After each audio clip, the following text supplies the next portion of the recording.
Olá, meus amores, tudo bem com vocês? No vídeo de hoje nós vamos revisar sobre o desenvolvimento científico do século XVII, tá bom? Essas novas formas de pensar que surgiram a partir do século XIV.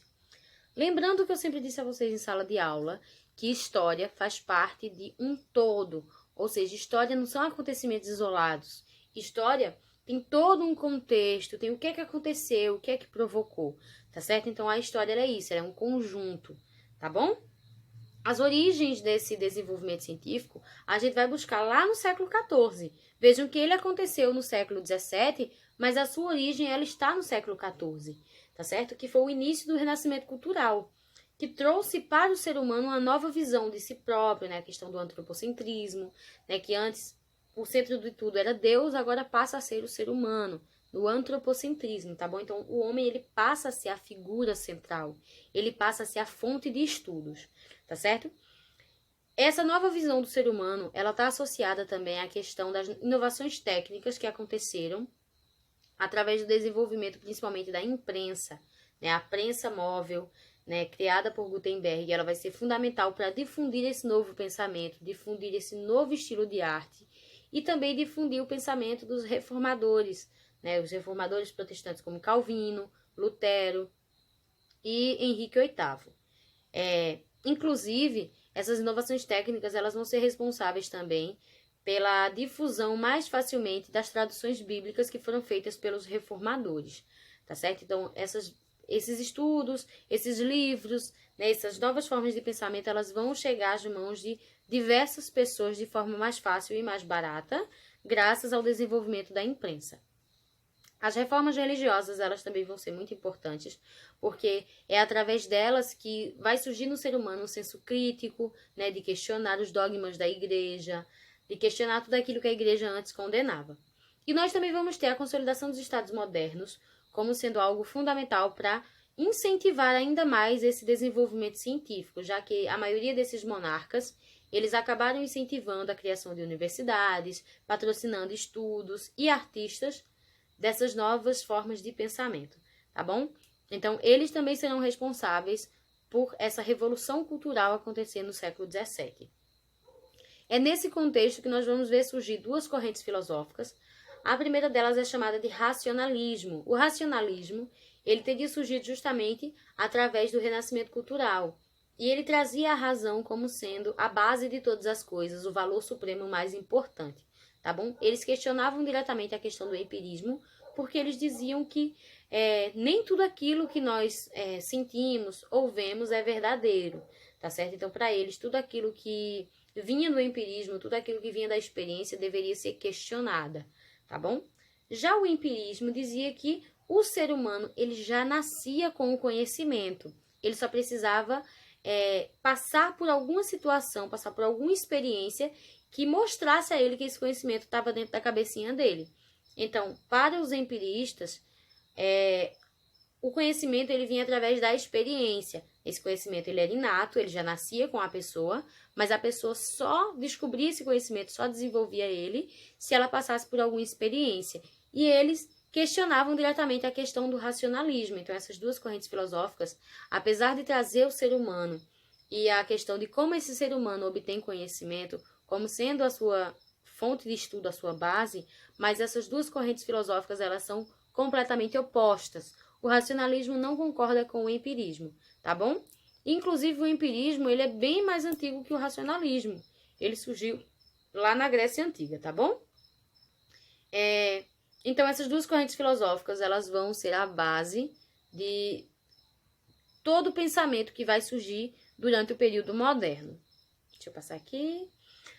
O desenvolvimento científico do século XVII, ele foi, na verdade, o aprofundamento daquelas transformações que já vinham acontecendo na Europa desde o século XIV, ou seja, desde a questão do renascimento cultural, tá bom? Então, lembre-se sempre, história é um processo, né? História está relacionada com outros fatores, não são fatos isolados. O que é que levou a esse desenvolvimento científico? O que é que provocou? Quais são suas origens? O que surgiu a partir dele. Então, tudo isso faz parte desse emaranhado que é a história. Esse desenvolvimento científico ele acabou atingindo vários campos do conhecimento, como a astronomia, a física, a medicina, a matemática e a biologia. Os seus cientistas, eles acreditavam que todos os fenômenos naturais, eles poderiam ser explicados através da matemática. A matemática, ela passou a ser introduzida nesses estudos científicos e artísticos desde o Renascimento cultural, mas ele passou a ser utilizado cada vez mais a partir do século XVII, né, como sendo a forma de explicar todas as coisas. Eles também defendiam muito o fato de que a religião, ela deveria ser separada da ciência. Então, religião e ciência eram duas coisas opostas. Elas não poderiam se limitar uma à outra, tá certo? Durante muito tempo, durante a Idade Média, a religião limitou a questão da ciência, mas eles defendiam que deveria existir uma independência entre eles. Ciência é uma coisa, religião outra coisa. Eles também buscavam sempre a questão da objetividade na ciência. A ciência, ela tinha um objetivo, não se fazia ciência simplesmente por fazer, né? A ciência, ela buscava respostas, essas respostas levavam a novos questionamentos. Então, esses novos questionamentos é que iriam levar sempre as pessoas a pesquisar mais, a buscar mais, a se desenvolver cada vez mais. No campo da astronomia, o primeiro astrônomo conhecido é chamado de Aristarco de Samos. Ele era um matemático grego. E ele vai ser o primeiro a dizer que provavelmente o Sol seria o centro do nosso universo, mas ele não é creditado como sendo o criador do teocentrismo, tá certo? Ou melhor, do heliocentrismo, desculpa. Como criador do heliocentrismo. Por quê? Ele não tinha como provar isso, ele não tinha uma teoria muito aprofundada, mas ele é o primeiro a dizer que talvez o Sol fosse o centro do universo lá no século III a.C. Durante toda a Idade Média, a Igreja Católica dizia que, na verdade, o centro do universo era a Terra, porque a Terra tinha os seres humanos e os seres humanos eram os preferidos de Deus. Então, por isso, as coisas giravam em torno da Terra. Essa teoria era chamada de geocentrismo, e qualquer pessoa que questionasse essa teoria poderia ser condenada à fogueira no Tribunal do Santo Ofício. E é o que vai acontecer com Nicolau Copérnico, o criador da teoria do heliocentrismo. Copérnico, ele vai dizer que, na verdade, não era a Terra que estava no centro do universo, mas sim o Sol. Ele dizia que a Terra girava em torno do Sol.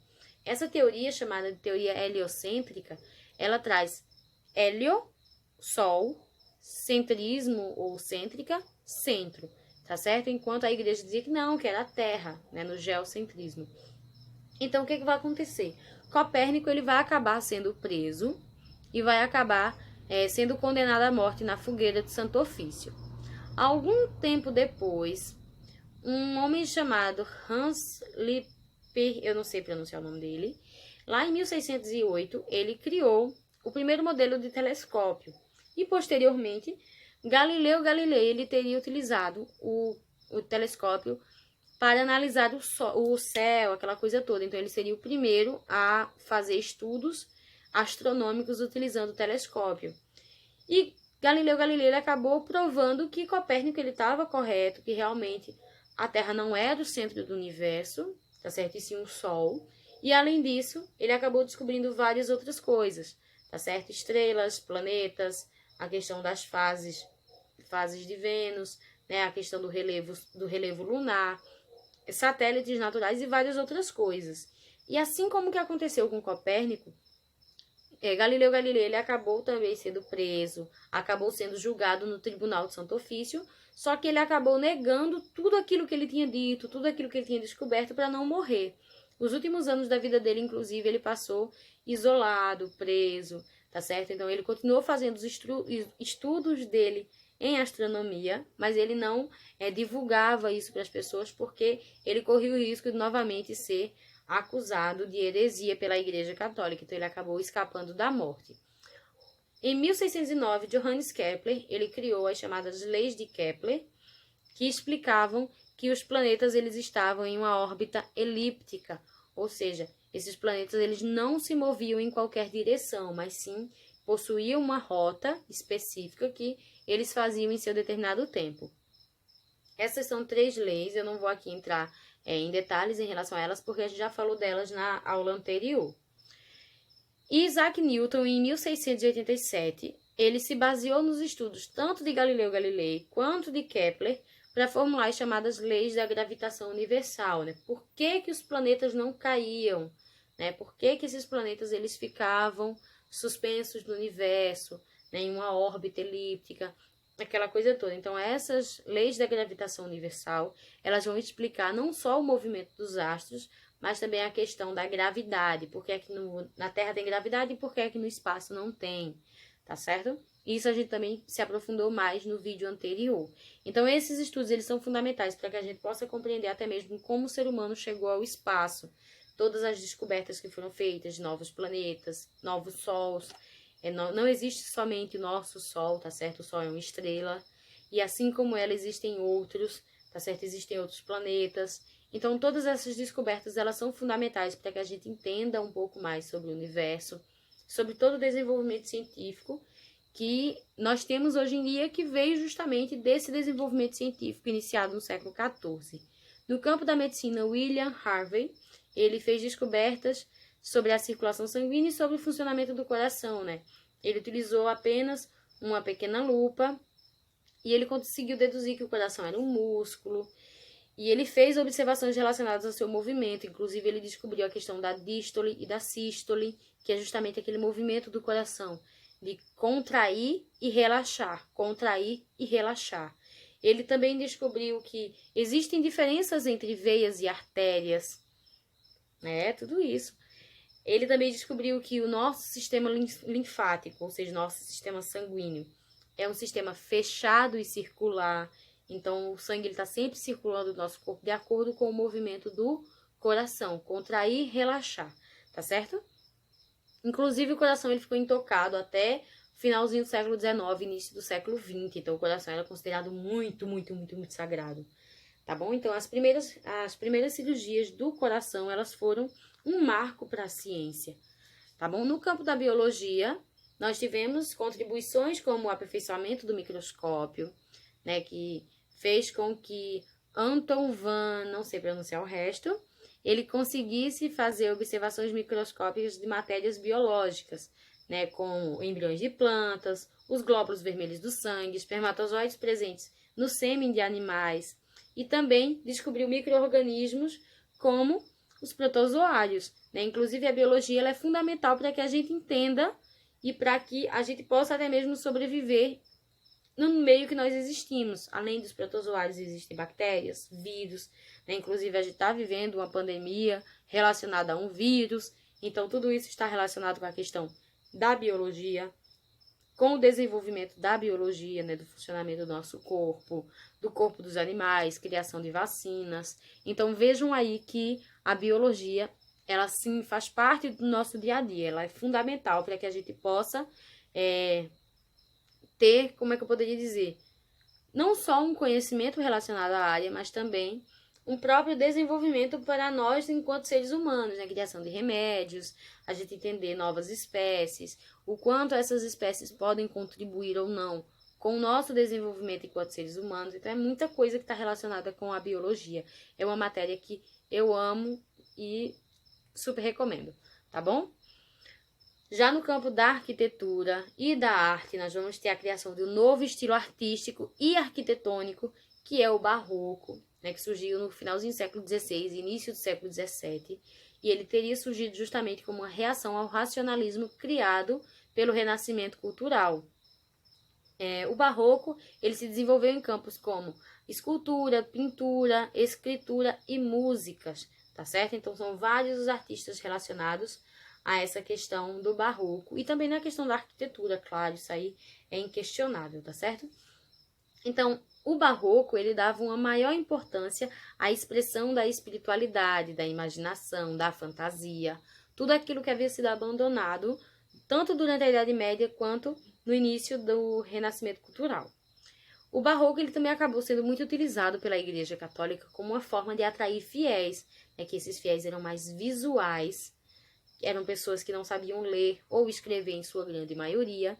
Então, eram pessoas que eram muito atraídas pelo que viam, né, pelo que viam nas pinturas das paredes, do teto, do altar. Então, essas pessoas elas eram muito mais atraídas pelo que viam do que pelo que liam, já que a maioria eram analfabetas.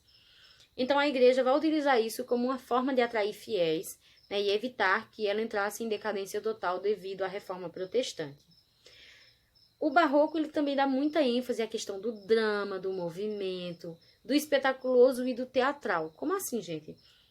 Se eu quero mostrar a vocês o céu, eu peço uma pintura do céu e eu pinto a capela da minha igreja com um céu maravilhoso. Eu quero que você sinta nessa pintura vontade de ir para o céu, que você se encante, que você sinta uma paz interior. Do mesmo jeito que, se eu fosse mostrar a vocês uma cena de sofrimento como a crucificação de Cristo, eu queria que você visse na expressão do rosto de Cristo expressão de sofrimento. Então é isso que o barroco trazia, né? Trazia as imperfeições naturais do corpo como sendo algo mais real, algo mais próximo da realidade, né? Do cotidiano das pessoas. Inclusive, a pintura que eu mostrei a vocês na aula anterior, né? Uma pintura onde, acho que é São Tomé, ele tá com o dedo dentro de uma das chagas de Cristo. Ele diz, eu não acredito, eu só acredito vendo. Então, ele coloca o dedo lá dentro. Então, existe uma forma de você se tocar mais com uma obra do que você ver a dor estampada nela, ou de você achar, ai meu Deus, como é que ele teve coragem de colocar o dedo dentro da ferida. Então, isso tudo era para as pessoas sentirem a obra, né? Elas se identificarem, elas de fato serem tocadas por essa obra, tá certo? Então, nós vamos ter muito essa questão de ornamentos complexos, principalmente nas igrejas, nos prédios públicos que foram criados em estilo barroco, né? Muitos anjos, muitas estátuas com muitos detalhes, então tudo era bem detalhado. Vamos ter também registros, né, da questão das formas das imperfeições naturais, cicatrizes, rugas, né, marcas de sol, marcas da idade. Então, tudo isso vai passar a ser expresso cada vez mais pelo barroco, tá bom? Tudo isso para fazer com que as pessoas elas sentissem, né, elas acabassem percebendo ou sentindo alguma coisa relacionada àquela imagem. Se fosse na arquitetura, era ver o quanto aquela arquitetura, o quanto aquele estilo era grandioso. Na pintura, existia todo um aparato relacionado ao que a pessoa deveria sentir, compaixão, dor, felicidade, tristeza. Então, tudo isso estava relacionado com essa questão do barroco, tá certo? Lembrando mais uma vez que existe um endereço aqui em Pernambuco mesmo que você pode visitar e depois que essa pandemia passar, claro, com certeza, lógico, né? Que é a Capela Dourada em Recife. Ela traz, além daquele toda a sua estrutura ser banhada em ouro, seu interior, ela também traz muitas obras em estilo barroco. Cristo crucificado, você vê um Cristo musculoso, né? Você vê a expressão de sofrimento no rosto dele. Isso tudo para refletir cada vez mais uma realidade mais próxima do ser humano. As veias do corpo dele, as cicatrizes.